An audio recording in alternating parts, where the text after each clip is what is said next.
మనం సోషల్ మీడియాలో, సమాజంలో చూస్తున్నాం కదా, చిన్న పెద్ద తేడా లేకుండా అందరిని విమర్శించుకుంటున్నారు, తిట్టుకుంటున్నారు, అవమానించేసుకుంటున్నారు. ఒకతను అంటాడు, ఒకతన్ని చూపించి, మీరు సేవలో ఇంత ఆర్భాటం చేయకూడదు, మీరు సేవలో ఇన్ని రకాలుగా మెయింటైన్ చేయకూడదు, దీన మనసు కలిగి ఉండి బట్టల విషయంలో కూడా, వస్త్రధారణ విషయంలో కూడా నార్మల్ గా ఉండాలి అని అంటాడు. సరే అని చెప్పి ఇంకొక వ్యక్తి నార్మల్ గా ఉంటే, నువ్వు నార్మల్ గా ఉన్నావు గానీ, నువ్వు బాగున్నావు గానీ, నువ్వు వస్త్రధారణ బాగుంది, తగ్గించుకున్నావు గానీ, నీ విధానంలో ఇంకొకటి మాకు నచ్చలేదు అని విమర్శిస్తారు. సరే, అతనిలా కాకుండా అన్ని బాగుండి విధానంలో బాగుంటే, నీ బోధలో ఒకటి నచ్చలేదని విమర్శిస్తారు. సరే, వాడు బోధలో బాగున్నాడంటే వాడికి సంబంధించినది ఇంకోటి బాగోలేదని. ప్రతి ఒక్కటి విషయంలో ఒకటి బాగుంటే ఇంకోటి బాగుండట్లేదు.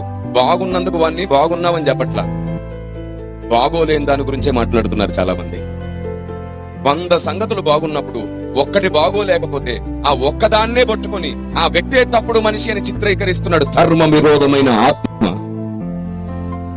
మీరు చెప్పండి, నేను మిమ్మల్ని మాట అడుగుతాను.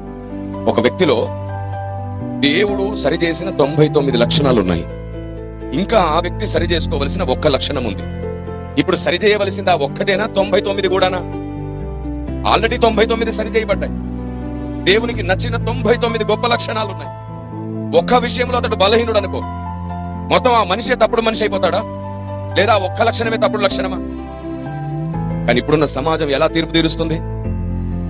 1 లక్షణం, 1 మాట, 1 స్టేట్మెంట్, 1 బోధలో పొరపాటున్నా మొత్తం ఆ వ్యక్తే తప్పుడు మనిషి అని చెప్పి తీర్పు తీరుస్తున్నారు.